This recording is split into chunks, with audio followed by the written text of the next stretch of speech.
কলিজার টুকরা বন্ধুরা, সবাই কেমন আছেন? দেখেন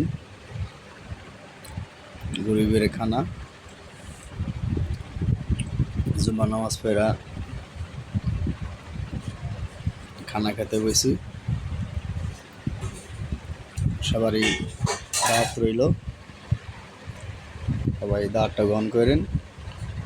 বেশি বেশি করে লাইক শেয়ার দিয়েন, যেন ভালো ভালো কিছু কিছু ভিডিও আপনাদের মাঝে দিতে পারি, ভালো কিছু বিনোদন দিতে পারি। এই কামনা করে আজকের মতো ভিডিও শেষ করছি। আসসালামু আলাইকুম।